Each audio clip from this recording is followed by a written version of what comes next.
Hello, this is Giselle Gamby, business and life coach and proud host of the Intuitive Pool podcast.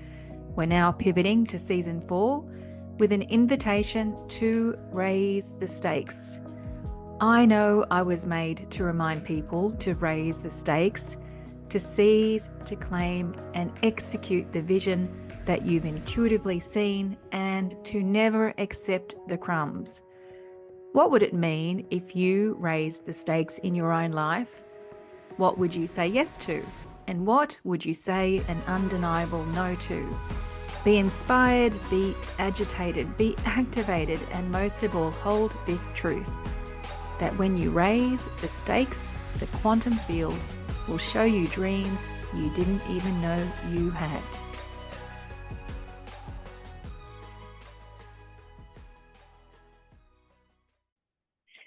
Well, hello, Intuitive Pool community. It's very exciting for me today because I have Mair on the podcast today. I just want to share a little bit about how I met Nick. So I have this, I can't say it's love-hate because I don't like that word, hate, but I have this love kind of like ho-hum relationship with LinkedIn. A lot of the stuff that I read just means nothing to me. It doesn't matter to me. And then every now and then I'll bump into somebody like I did with Nick, where I'll pay attention. And the reason why I'm paying attention is because there's such authenticity there and humor and vulnerability. And I get to feel the person. I get to feel like I'm meeting them. And it piques my curiosity. And every now and then I might have this feeling to send them a little message, which I did with Nick, to say, I'd love to have you on the podcast. And most of all, what I'd mostly like to do is actually connect with you. So we did that earlier this week and we had such a lovely conversation. And so here is Nick Mair. Well, we set the bar very high. So thanks for being on the podcast. Pleasure to be here. Yeah. So I'm just going to, I guess, give a little bit of a context as to some of the conversation that we're going to have. And the reason really why I was drawn to you, Nick, when I was reading all your posts and liking and commenting and then kind of I felt like I was becoming an ally with some of the other people, like wanting to get your posts out there with the algorithm. Is because you've been sharing about your mental health journey. So, I thank you, Lorna, who has mentioned to me, please say a trigger warning when I do these types of episodes. So there's a trigger warning here. And actually, before we got on the podcast today, I was remembering an interview I did with Spoke to a Bloke that I told you about, Nick, earlier this week. I interviewed Scott Osborne and Paul Dunn, who have created a foundation called Spoke to a Bloke. The reason why they created that foundation is because Paul Dunn's brother Nick took his life. I think it's about 3 years ago. And I was really pulled to support that foundation. And I interviewed Paul and Scott. I released that episode during the week sometime. I think this is December last year. And then on Monday, I received an email from somebody that I actually knew who said to me, she was pulled to listen to the podcast. She didn't know what episode was going to be on there. It happened to be the episode speaking to Paul and Scott about Nick taking his life. And what I didn't know was that this person was considering the same as she was listening to the episode. And what she ended up doing was, as she listened to the episode, she ended up writing through her thoughts and feelings. She wrote them out and she wrote through them, and she felt a certain level of freedom on the other side. And then she contacted me on Monday and actually shared that writing with me. I never knew that was going to happen. So my intention coming onto this podcast, other than, really, I guess, letting go and letting the magic unfold however it wants to be, is, we're going to have a conversation, and we don't know the impact that this is going to have. And, I have great intention that it's going to land in exactly the right place and exactly the right lap and exactly the right heart, So thank you for being with me and us today. Pleasure. I'm very excited. Yay. We'll have a good podcast. Yay. So I'm going to hand over to you now Oh, and ask you to share you with us as you have been sharing you on LinkedIn. Can you tell us a little bit about your story and why we would even be here speaking today? I like that. That's a very interesting way of phrasing it. I started what I'm doing now just over a year ago, middle of last year, when I'd left the corporate world, based on a bit of an episode that I wouldn't say an episode is the right term, but I had a pretty dark experience where I was seriously considering ending my life, and it was, yeah, very, very, very, very dark time for me. And I think a lot of it was geared from the, the that corporate environment that I was in. Even though it was a fantastic company, they were wonderful people, but it just wasn't the right time for me. That I was just at the end of my, well, I wouldn't say end of my career, but I mean, certainly in the latter half of my career, and thought, I just don't want to keep doing this. And I was on that cycle, that merry-go-round of being in that talent acquisition space and just doing it for what I believed other people expected of me as such. And in the meantime, the black dog as such had a very good hold on my ankle and was dragging me down. And then I reached out to Lifeline for help because I was ready to yeah, call it quits. And they were just incredible people. The counsellor that I had, Michael, I really want to track him down Mm, and give him a big hug. And he was phenomenal in the way that he was able to talk me back to life as such. And it was just well, very dark experience, but a very wonderful experience in the sense that it was able to lift this cloud that was over me, and then was able to leave the corporate world and thought, well, that's a big driver for me, and started my own business delivering mental health first aid, which I've wanted to do for years. So it just everything sort of appeared, and so I enrolled in a instructor course, became an instructor for mental health first aid, as well as doing workplace sessions based on my own lived experience of my discussions with Lifeline and recognizing those signs. So that was just a bit of a calling, if you like, as hard as that may sound. It definitely was a bit of a wake up moment for my life, well, quite literally. And yeah, so, and as well as organising men's retreats as well, just to have a bit of campfire therapy for blokes that aren't very good at talking, and getting them out from their day-to-day routines of being fathers and husbands and brothers and managers and workers and whatever else it is, and just be a man in a very safe environment for a few days, and then reset. So yeah, that's, I guess, where I was. And I've always had a thing for helping people, particularly with their mental health, even though I was struggling quite badly, which I've been doing for over 30 years, in and out of getting the appropriate help. And yeah, I think, coming from an aviation background as well, that's a highly regulated, very, very rigid environment, and then getting into the talent acquisition space. So doing a lot of recruitment and that very tedious sort of work, which I think just went against everything that I did well, and realized that being around people and helping people is where I should be. And here I am, very happy, probably the happiest I've ever been, and mm, had an incredibly good session with a therapist during the week, which opened up some wonderful things, and has got me going in the right direction. So in 18 months, going from the depths of these pit of excrement of wanting to end my life to wanting to help others change their dangerous thought patterns, and help and provide a bit of hope for particularly men, but for everybody, to assist with their mental health, and show them that, hey, you can survive and thrive as such. Not that I actually attempted it, I was one step away from it as such. So I was very lucky that I didn't go down that path because of Lifeline, and very grateful to them. So I really want to be able to provide to people that vulnerability and openness to encourage them to open up, and hopefully talk and diffuse that angst that might be overcoming them, Mm. and give them that opportunity to know that, well, if a guy like Nick can do it, then anyone can do it. So, Mm. and just tapping into what I do well, and that's being around people and helping them and talking to them, and being able to, I'm not going to say judge, but being able to read people. I Mm. guess with many years in recruitment, you get the knack of being able to read Mm. people and so forth. So there are certain skills and talents that I have that I wasn't really utilizing in recruitment that I can do now in that mental health space, and I'm so excited to be able to do that. Um, Mm. yeah, just love it. Absolutely love it.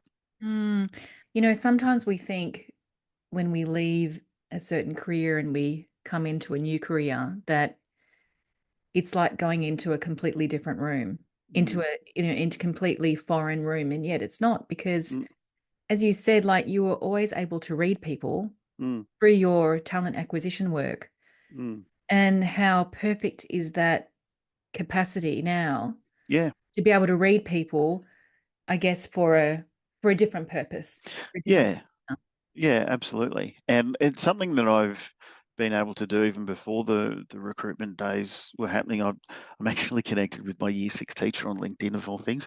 And there was a post that I did, and he made a comment around that he saw that back in many years ago, when I was in year six in primary school, and Wow. it's just amazing how it must have just stuck with him over all those years. And here we are reconnected on LinkedIn. I'm a bit of a LinkedIn tart, love it, and am on it all day, every day. But it's a wonderful platform to be able to share a message as such, and spread the word, which is really what I'm all about now. Is that purpose driven to ensure that no one feels the same way that I did, which I know is a bit of a BHAG, but it drives me to ensure that people have an element of hope, and there are people like me out there ready to listen to them. That's just wonderful, just Mm, wonderful. So when you read people, you meet people, like you meet people, right? mm, When you were on the phone with Michael the first time, mm-hmm. I imagine he met you. He what? Sorry, he. I imagine he met you. He met where you were at. Oh yeah, oh most definitely. And he had a very similar sense of humor to me as well. So I think I got that sense of connection with him straight away. And the magical thing was he never made any judgments or anything like that. He just I think this must be part of their training, and it's something that I'd like to do one day is do the Lifeline training. But all he Mm. asked me was just tell me more. Yep, tell me Oh, more, tell me wow. more, tell me more. Wow. Yeah, and I knew what he was doing. I thought I know exactly what this bastard's doing. But I was very grateful for that because he got it out, and that's the thing that I think a lot of us fail to do in having some of these conversations is that we're listening to give a response, not just listening for that other person to be able to communicate and decompress, if you like. I think of it like a balloon. Imagine someone's holding a balloon, and if we're constantly talking at them, then we're filling that balloon back up. We're not letting them get it out as such. And I know that sounds very, very basic, but to me, it's a good metaphor to be able to allow someone to decompress and just press the imaginary pause button on your head. Thank you, Tracy Cooper, for that one, and letting it all come out. So I think that's a very valuable thing. And he did that exceptionally well, and well, quite possibly saved my life. So that is a very good quality for someone to have, is the ability to truly actively listen to the Mm. individual that may be undergoing some distress with their mind as such. So Mm. that was a really big thing for me, was how yep, we established the niceties at the beginning, but then he just, yeah, just let me do my thing, just got it all out. I was absolutely exhausted after the Mm. conversation, absolutely fried, but in Mm. a good way, that I thought I can move forward. I can do this. And Wow. a lot of it was environmental, where not so much the actual work environment, but the career that I was in and doing. Like, I certainly I miss the money of recruitment, but I don't necessarily miss that transactional nature of it that it was turning out to be. And when I dissected what it was that I loved doing in recruitment, it was talking with people, whether it's the hiring manager or the actual candidate and helping that candidate, I thought I was able to utilise that in the mental health space, and there is a huge need for it, particularly amongst men. And there's a lot of groups out there now for men to come together and talk. And I did my monthly Mary Meander this morning up Mount Cootha here in Brisbane. Can So you explain that a bit? Because I know what yeah, that means, but I don't think the listeners yeah. you So about it. every month, the last Friday of every month, I invite people to join me to walk up Mount Cootha here in Brisbane, which is about just over 5Ks in total, about an hour to do the walk. We go up to the summit, take the obligatory selfie with Brisbane City in the background, and then we walk back down and then catch up for coffee afterwards. So next month is the 4-year anniversary of that. So that's been going for 4 years. The last Friday of every month for the last 4 years has been getting people together out in nature, moving and connecting and talking with each other. And there's only a couple that I've missed due to illness. And there was, even during a storm, we still did it. We still walked on the safe side of the mountain and then got to the summit. It was fantastic. So that's something that I do every month to give people an opportunity to connect with people. And every second Wednesday of every month I do the Palmy Army Club, which we started out doing a men's book club, a bit like a tough guy book club, but different in the sense that we were going to be doing non-fiction books, but no one read the book. They were just more interested in turning up, having a beer and a palmy, or palmer, as they say in Melbourne. And so it just stuck as the Palmy Army Club, where a bunch of blokes just come together, and it's just judgment-free zone, just to come and talk and have something to look forward to every month, to think, oh, I've got the Palmy Army or whatever it is that month, or whether it's the monthly meander up Mount Cootha. So it's just giving people some hope and giving them something that is consistently happening every month that they can look forward to, that if they need to get out and just connect with other people, they've got the option to do that on their own free will. And it's a wonderful thing. There was only 8 of us this morning and 2 dogs, and it was just a beautiful spring morning. All the humidity had blown away, and it was quite breezy, but it was just beautiful up the top, looking down over the city and just thinking, so worth getting up at an ungodly hour to see this. And so yeah, next month we've got 4 years. So I'm hoping to get the Mayor of Brisbane along, Adrian Trenner. I've been stalking him and trying to get him up for the 4-year anniversary. So we'll see if we can get him for that. So yeah, there's a lot of good stuff that I love just doing to get people together, because I just don't want people to feel the way that I did. And like I said, I know that's a BHAG, but if you don't have a BHAG, then you just need that direction to be able to do that. So yeah, pretty excited about what I'm doing.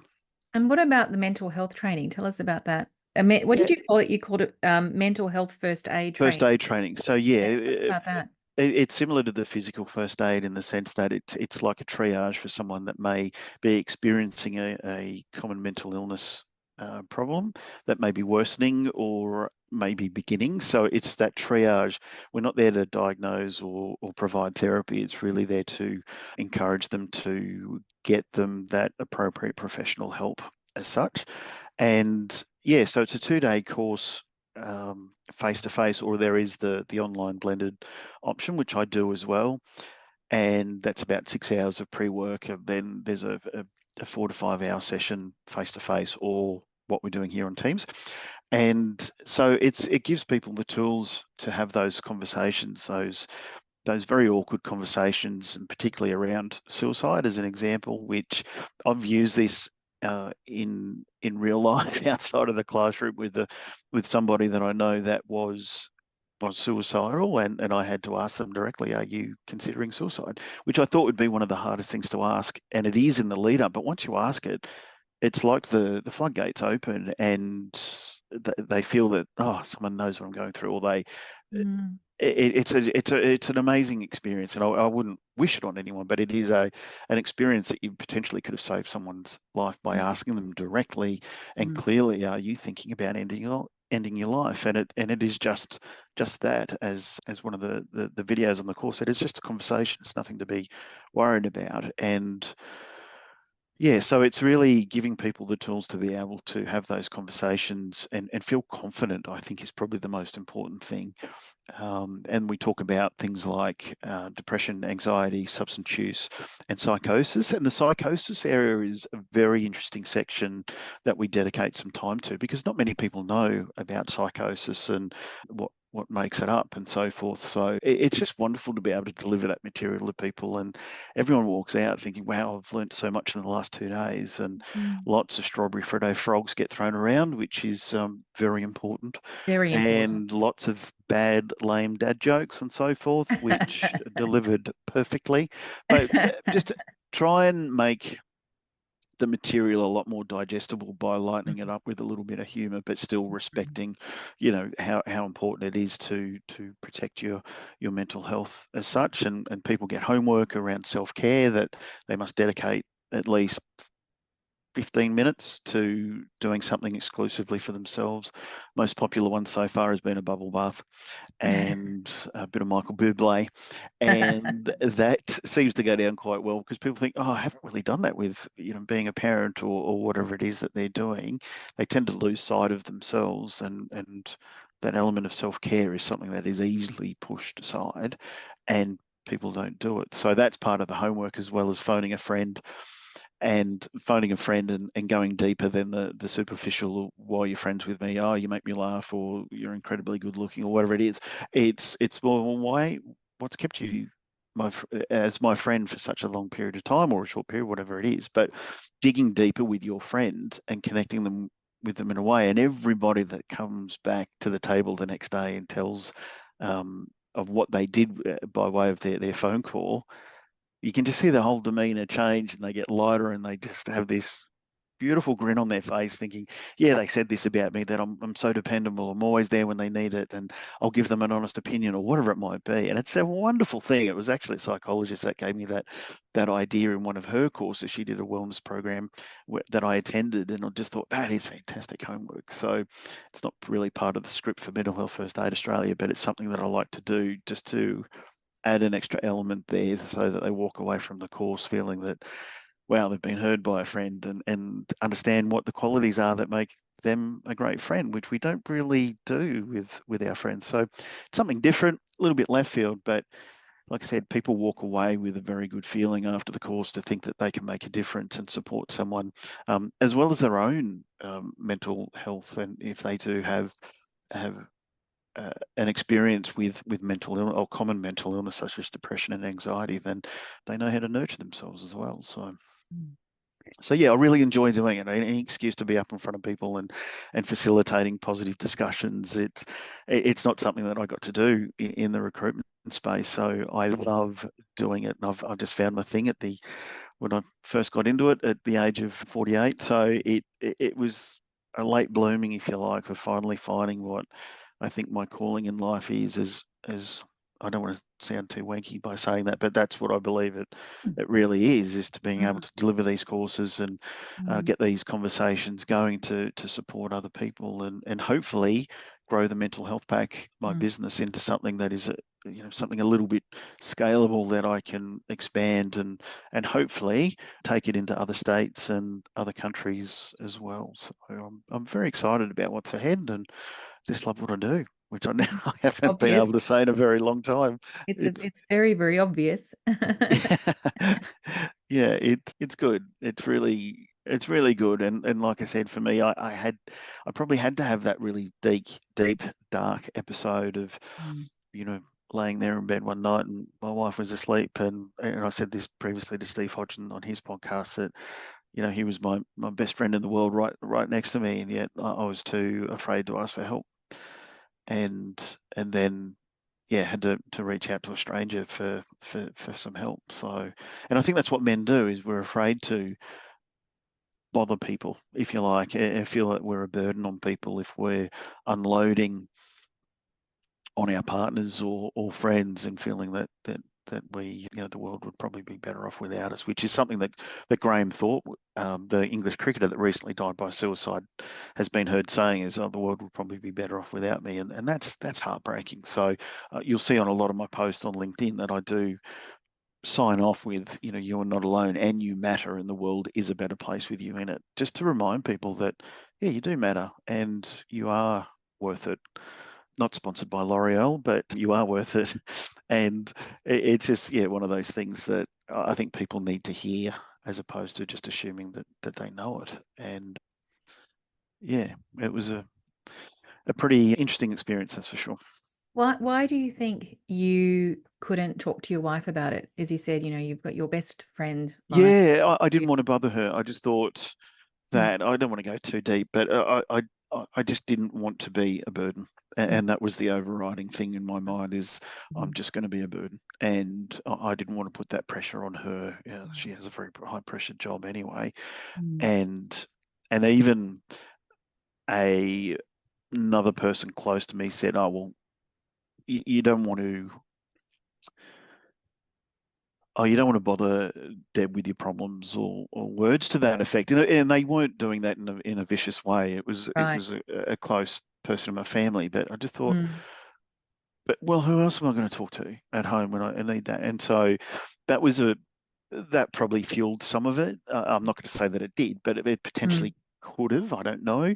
mm, And I just by the love that you have for your partner, you don't want to trouble them mm, is what was going through my head. I just didn't want to add to the stress that she already had with the job. So mm. that's probably why, and that's why Yep. it's probably easier to chat with a stranger that's a counsellor that's probably used to having those conversations. And and since that, the relationship has probably improved because I've then had to tell her when I know that if I'm slipping or something, then Mm. I'm more comfortable having those conversations, saying, "Yeah, I'm probably not in a good place at the moment. I might need some help." So All right. So I'm just going to say apologies to the listeners and to the viewers then because the dog went for my ballistic. singing, Somebody did the doorbell and the dog. Ooh. yeah, All right. my Okay. dog's asleep next to me, Oh, I wish mine was, but there you go. That's snoring. that's the thing, that's life, isn't it? Yeah, As I well, she always did come to say, Mount Cootha with us this morning, so oh, oh, trooper. gorgeous. I always say with, the episodes like I'm going for connection, not perfection. So there you go. Authentic. Absolutely, mate. Like you say, it's more authentic if you do have a dog barking. Like what Zoom call in Australia doesn't have a dog barking in the background at some point. So where I thought I was going to go, I'm not going to go because something else has arrived. And Oh, yeah, and the thing that's arrived is, I want to thank you for educating me and hopefully who is listening or watching this podcast on what mental health first aid training is because I didn't know mm. what it was. Not many people do, and I didn't till a few years ago when I had a couple of conversations with a friend, and I didn't realise until afterwards that he was a mental health first aider, and he'd seen the signs there and reached out to me to connect and have a coffee and get talking, which is all part of the whole mental health first aid action plan of approaching the person, assessing and assisting with any crisis. So he was able to do that unbeknownst to me. So, and then I realised he was a mental health first aider. I thought, wow, I've got to get this credential and Yes, hopefully be able to help someone else. And then I thought, I yes. really want to instruct this. And then, yeah, here I've built a business solely around mental health first aid. So Yeah, this, it's a very powerful course to do. so this is where I want to go. Okay. Okay. So I had this vision when you were talking about mental health first aid training, and Mm, what I was saying was just how absolutely valuable it is, how mm, impactful it is, mm. right? Like the impact, like we're not talking about, a new face cream that might reduce some wrinkles, right? We're talking, L'Oreal, you are right? worth it. We're talking about literally potentially saving somebody's life. Like Yep, that's how important it is. That's how much yep, it matters. yep. And this is the vision that I had. And I'm telling you, I'm going to put this out on LinkedIn. Mm, Imagine if corporates, as part of their OH&S policy, HR, but ex-HR mm. background here, their occupational health and safety policy. Imagine if mental health first aid training was what every employee had to do.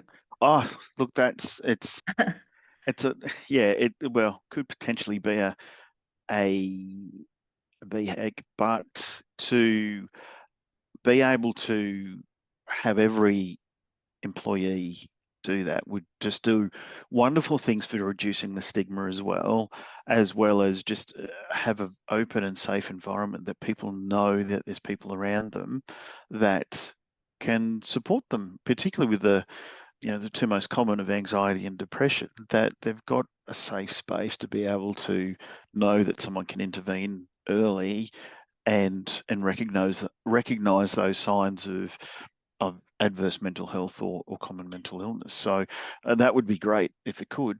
Can you Um, imagine? Like, I know I'm going, to the nth degree of what could be possible, but I'm just mm, thinking to myself, um, the impact that would have on the people at work, but also the yep. impact it would have at home. Yeah. Oh, and it Recognizing.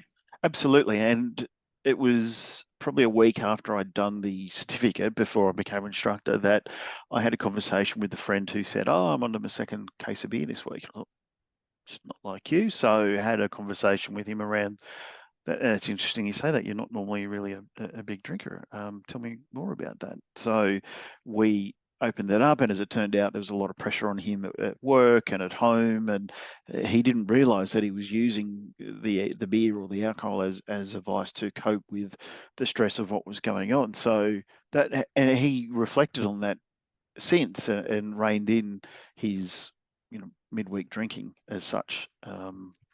So that was like the course just paid for itself within a Right. couple of weeks of having that conversation to say, yeah, that's just not like you, mate. What's going on?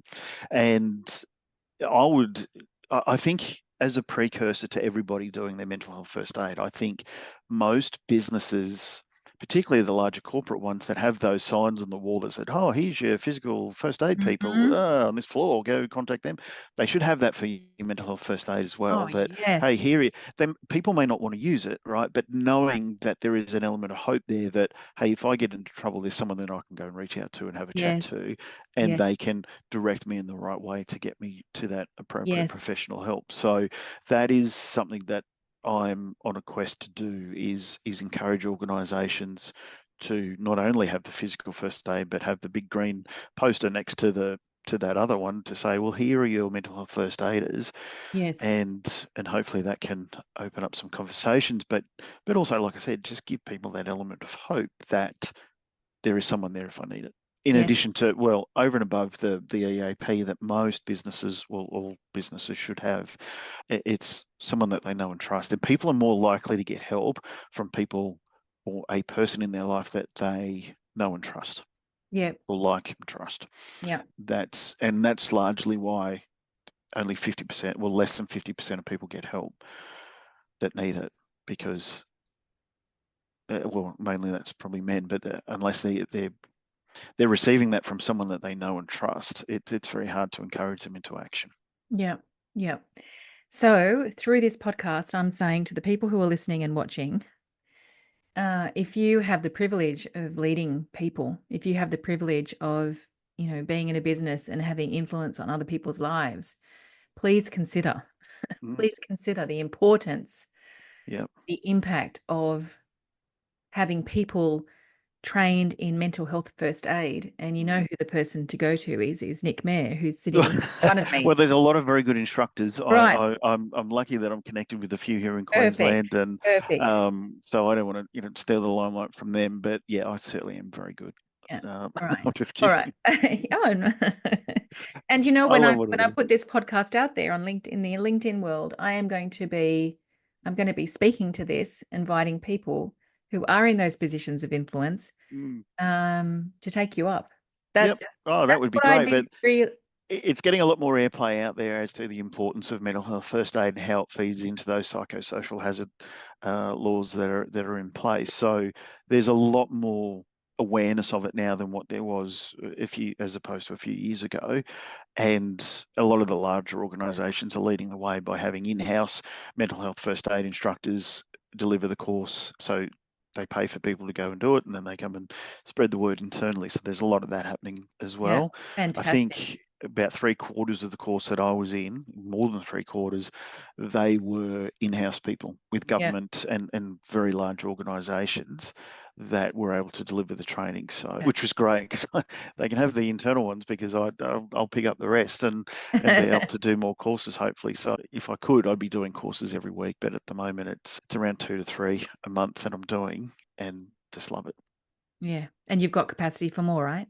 Yeah, definitely. There you The go. thing is, though, that after delivering a 2-day course in person, I blank out my calendar on the following morning just so that I've got that my own self-care Yes. decompression that I can go and hit some golf balls at the range or something just to help just get back to reality because a lot of the stuff we do talk about is quite heavy Yeah. and even though I've done it quite a few times, I still need time to myself afterwards just to reset because it, Good. it can be quite heavy and I use a lot of my own examples in there as well of my own lived experience just to really emphasize the point at times not a lot of examples but I certainly do add that in there so that's all good for me because that's building my own resilience as well.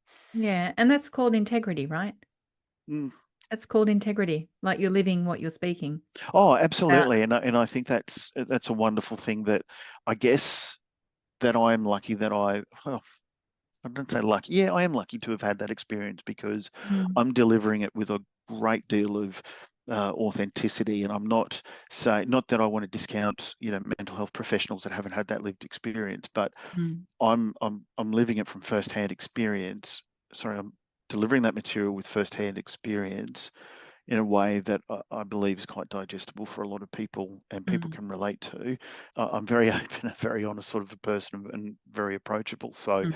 I love that I have that opportunity to be able to make a difference as opposed to, let's say, someone that may be in a teaching capacity that has no lived experience and it's just material, if that makes Yeah. sense. And like I said, I don't want to discount Yep. particularly people within the in the health industry that may not have had lived experience but are still exceptionally good presenters and facilitators. But I think the advantage I have is that I have that lived experience and I have a real genuine love of people and helping them. So that lived experience probably is the discriminator for me that To me, people that's can appreciate the fact that, oh, thanks for sharing. Like that's a hard thing to share. And I thought it's not a hard thing for me to share anymore, but it does help re-emphasize the need for mental health first aid when they're doing the course, when they hear these first-hand experiences and think, wow, it's coming from someone that's been there. And even there's a lady here in Brisbane, Donna Thistlewaite, that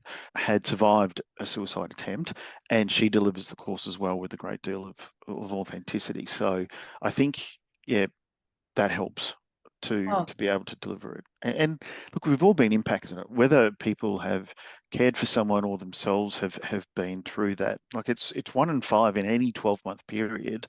I think it's a little bit higher. World Health Organization says 1 in 4. The Australian Bureau of Statistics say 1 in 5, but I think it's more 1 in 4 because the Australian Bureau of Statistics stat of 1 in 5 is geared at households, not jails, not hospitals, not aged care, not homeless people. So I think that's where we're missing that, and that would yeah, increase the rate within Australia. It could be even as high as 1 in 3. And I'm speculating, but I think it's a lot more prevalent than what we yeah, think. So, yeah, yeah. um, so You yeah, know, the piece around authenticity for me, like that's the fact that you have the lived experience for me is the highest qualification that you can have to deliver this work, yeah. right? There's no Well, higher yeah. qualification than having lived Yeah. and Well, moved if I through. had my time again, I would have definitely studied psychology at Yeah. university, not the cornflake packet Bachelor of Aviation that I have. I would definitely done psychology, and I'm exploring some courses to do a grad dip in psychology, just to give me a little bit of academic street cred, if you like, to deliver these courses and as part of the mental health pack as well. So yeah, Awesome. lots to do. Awesome. Well, thank you so much for sharing you with us. Pleasure. Thank you for teaching us about mental health first aid training and my goodness, the impact that has and can have. The more people who are trained in that and know Mm. how to hold those conversations and those situations Mm. because they're happening all the time. Yep. Yep. So thank Absolutely. you. Thank you. And for those who have listened or watched this, and again, if you're in a position of influence, I highly, highly recommend to get in contact with Nick. All of Nick's details will be in the show notes. And, you know, if there's been some other magic that's been created that we don't know about, I'd love to know about it. So Mm. please message, email.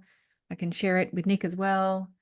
And yeah, just really grateful for you sharing yourself so openly. And may this have many wonderful ripples. Hopefully, let's hope that someone, even if it's just one person that's changed their opinion, or let them know that there is hope out there, then mission accomplished. That's just Exactly. what we're here for. Thanks. Thanks, Nick. Thank you. Absolute pleasure.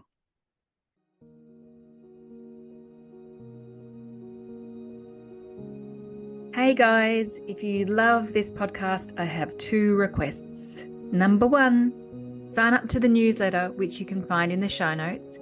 Sharing is one of my superpowers, and there is only so much that I can share through the medium of podcasting. And I have very big plans this year to be radically generous to you. So sign up to that newsletter where you'll be able to receive a whole lot more that I trust will be super valuable to you. And number 2, I'm a massive referrer of the people I love to the people I love. Please share this episode or podcast with the people you love, and let's create some more breathtaking ripples of impact.